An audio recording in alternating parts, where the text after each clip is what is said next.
নমস্কার বন্ধুরা, আমার চ্যানেলে আপনাদের স্বাগত জানাই।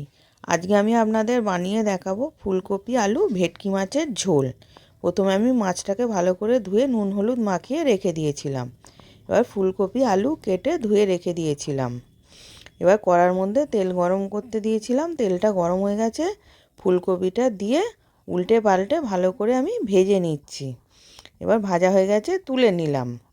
এরপর আমি ওই তেলের মধ্যেই আলুগুলোকে দিয়ে দিলাম, দিয়ে আলুগুলোকেও ভেজে নেব। এবার আলুগুলোও ভাজা হয়ে গেছে, আমি তুলে নিলাম।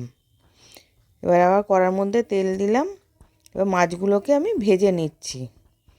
এবার মাছগুলোকেও উল্টে পাল্টে ভেজে নিলাম।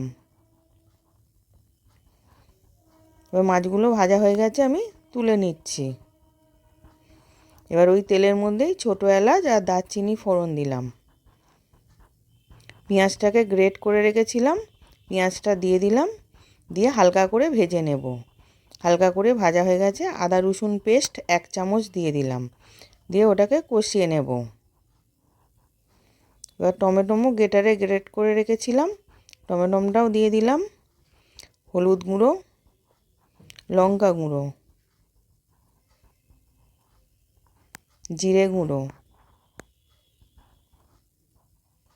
ধনে গুঁড়ো, কাশ্মীরি লঙ্কা গুঁড়ো দিয়ে ভালো করে কষিয়ে নেব। এবার স্বাদ মতো নুন দিলাম।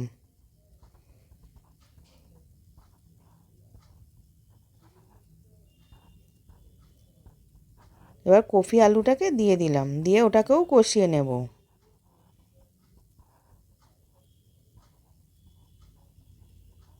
এবার কষানো হয়ে গেছে, আমি জল দিয়ে দিলাম। জল দিয়ে চাপা দিয়ে রেখে দেবো সেদ্ধ হওয়া পর্যন্ত।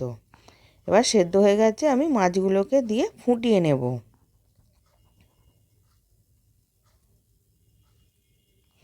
এবার মাছগুলো দিয়ে ফুটে গেছে, আমি ওপর দিয়ে ধনে পাতা দিয়ে দিলাম, দিয়ে ওটাকেও ভালো করে ফুটিয়ে নেব, নিয়ে এবার নাবিয়ে নেব।